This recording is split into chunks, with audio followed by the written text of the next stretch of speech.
जम्मू कश्मीर और हरियाणा में चुनाव प्रचार और चुनाव प्रचार के बाद अब एग्जिट पोल का समय आ गया है। 6 एग्जिट पोल ने हरियाणा में कांग्रेस को बढ़त दिखाई है। 3 एग्जिट पोल के अनुसार जम्मू कश्मीर में कांग्रेस नेशनल कॉन्फ्रेंस गठबंधन आगे चल रहा है, लेकिन कोई भी पार्टी बहुमत का आंकड़ा पार नहीं कर पाई है।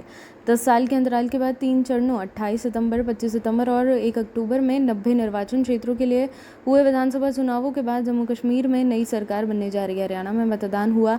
सभी 90 विधानसभा क्षेत्रों में कुल 1031 उम्मीदवार चुनाव लड़ रहे हैं और मतदान के लिए 20,632 मतदान केंद्र बनाए गए। हरियाणा विधानसभा चुनाव के नतीजे जम्मू कश्मीर के साथ 8 अक्टूबर को घोषित किए जाएंगे। नेशनल कॉन्फ्रेंस के प्रमुख फारूक अब्दुल्ला, जिन्होंने बार बार भारत और पाकिस्तान के बीच बातचीत का आह्वान किया है, आशावादी थे कि विदेश मंत्री एस जयशंकर की पाकिस्तान की राजधानी इस्लामाबाद की आगामी यात्रा के दौरान द्विपक्षीय मामलों पर चर्चा की जाएगी। अब्दुल्ला ने कहा, मुझसे उम्मीद है कि हर मुद्दे पर बातचीत होगी। आर्थिक मुद्दे पर हम सभी के लिए दुनिया के लिए महत्वपूर्ण है और मुझे यकीन है कि द्विपक्षीय मामले पर भी बातचीत होगी। वरिष्ठ राजनेता ने कहा, मुझे उम्मीद है कि वे मैत्रीपूर्ण होंगे और वे दोनों देशों के बीच बेहतर समझ हासिल करने की कोशिश करेंगे। हालांकि जयशंकर ने पहले ही यह बता दिया कि वह अपनी यात्रा के दौरान भारत पाकिस्तान संबंधों पर चर्चा नहीं करेंगे। पूर्व विदेश सचिव 15 से 16 अक्टूबर को शंघाई सहयोग संगठन के शासन अध्यक्षों की परिषद के सम्मेलन के लिए इस्लामाबाद में होंगे। इसके अतिरिक्त यह 8 वर्षों में भारत से पाकिस्तान की पहली उच्च स्तरीय मंत्री स्तरीय यात्रा होगी। अगस्त 2016 में तत्कालीन केंद्रीय गृह मंत्री राजनाथ सिंह ने पड़ोसी देश में सार्क बैठक में भाग लिया था। इस बीच जम्मू कश्मीर के पूर्व मुख्यमंत्री अब्दुल्ला ने उम्मीद जताई कि भारत और पाकिस्तान के बीच शत्रुता खत्म हो जाएगी। मुझे उम्मीद है कि ऐसा होगा।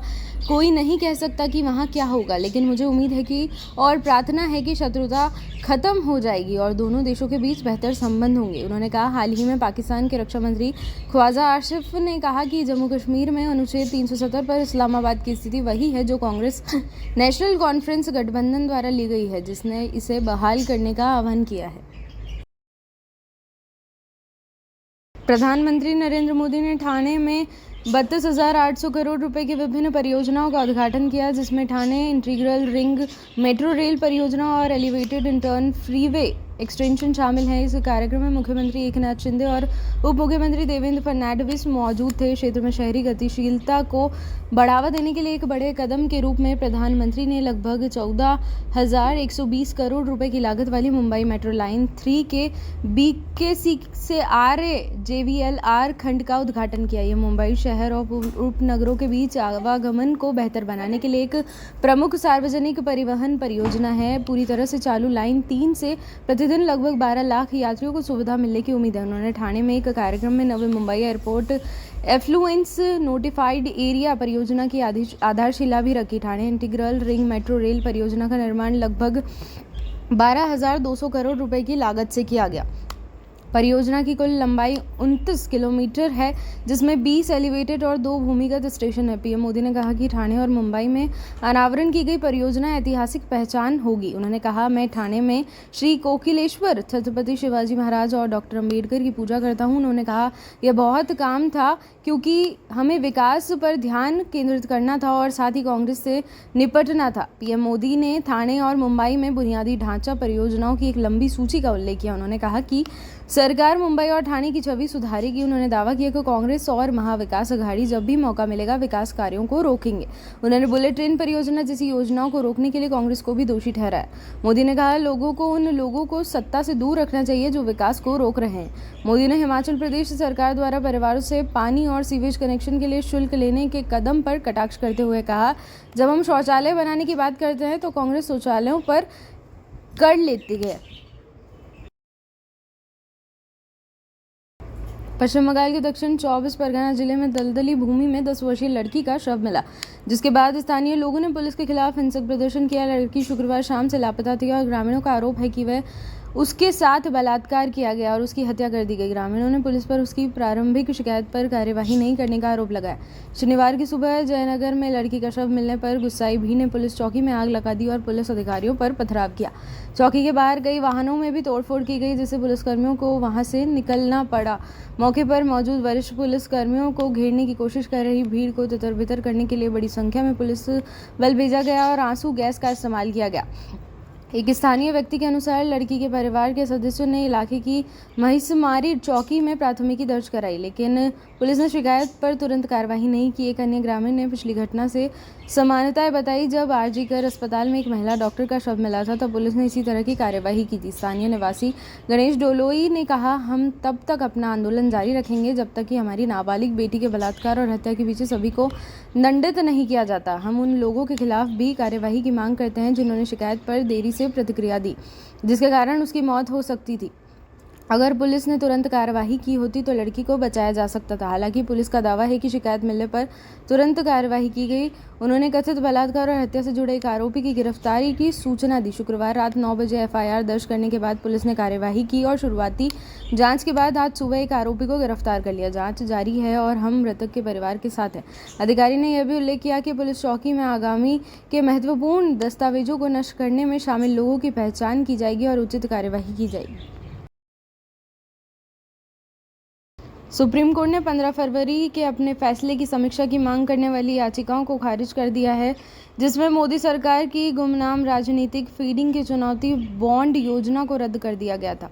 मुख्य न्यायाधीश डीवाई चंद्रचूड़ और जस्टिस संजीव खन्ना, बीआर गवई, जेबी पारदीवाला और मनोज मिश्रा की पीठ ने कहा कि इस रिकॉर्ड को देखने पर कोई त्रुटि स्पष्ट नहीं है। सुप्रीम कोर्ट ने समीक्षा याचिकाओं को खुली अदालत में सूचीबद्ध करने की प्रार्थना को भी खारिज कर दिया। पीठ ने 25 सितंबर को अपने आदेश में कहा, समीक्षा याचिकाओं का अवलोकन करने के बाद रिकॉर्ड को देखने पर कोई त्रुटि स्पष्ट नहीं है। सुप्रीम कोर्ट नियम 2013 के आदेश नियम 1 के तहत समीक्षा का कोई मामला नहीं है, इसलिए समीक्षा याचिकाओं को खारिज कर दिया जाता है। यह आदेश आज अपलोड किया गया। अधिवक्ता मैथ्यू जे नेदुपुरा और अन्य द्वारा दायर की गई समीक्षा याचिका में तर्क दिया गया कि योजना से संबंधित मामला विधायी और कार्यकारी नीति के विशेष अधिकार क्षेत्र में आता है। राष्ट्रीय जांच एजेंसी ने आज 5 राज्यों में कई स्थानों पर छापेमारी की और साजिश के मामले में जैश ए मोहम्मद के एक सदस्य को गिरफ्तार किया। एनआईए द्वारा आज जिन परिसरों की तलाशी ली गई वे गोलपारा, औरंगाबाद, जालना, मालेगांव, मेरठ, सहारनपुर, दिल्ली, बारामूला, पुलवामा और रामबन में स्थित थे। केंद्रीय मंत्री अश्विनी वैष्णव ने कहा, हमने बेंगलुरु में परिवहन पर विस्तार से चर्चा की। आज 3 बड़ी परियोजनाओं की समीक्षा की गई है। सबसे पहले बेंगलुरु में बनने वाली सर्कुलर रेल की डीपीआर की प्रगति अच्छी है। आज मैंने एयरपोर्ट से बेंगलुरु कैंट तक के क्षेत्र का निरीक्षण किया। हम रेलवे स्टेशन को बेंगलुरु एयरपोर्ट को जितना संभव हो सके उतना करीब रखने की कोशिश कर रहे हैं। हमने एयरपोर्ट से यलहंका रेलवे स्टेशन तक लाइन का 2 गुना करने का भी फैसला किया है। बेंगलुरु शहर के अन्य स्टेशनों की प्रगति भी अच्छी है। दक्षिण गारो हिल्स के गसुआपरा के अंतर्गत हटियासिला सोंगमा में भूस्खलन में जिंदा दफन हुए एक परिवार के 7 सदस्यों के शव को निकालने के लिए तलाशी अभियान अभी भी जारी है। सीएमओ मेघालय उत्तराखंड के सीएम पुष्कर सिंह धामी कहते हैं, लोग आम तौर पर पूछते हैं कि देवभूमि में कितने मंदिर या कितने प्रसिद्ध स्थान हैं, तो मेरा एक ही जवाब होता है कि देशभूमि में जहाँ भी देखो हर जगह देवताओं की ही है। हमारा हर स्थान पहाड़ों, जंगलों, बर्फ के ग्लेशियरों और नदियों से ढका हुआ है। ऐसी देवभूमि से आना और आपके कार्यक्रम में शामिल होना और आप सभी के बीच होना मेरे लिए सौभाग्य की बात है।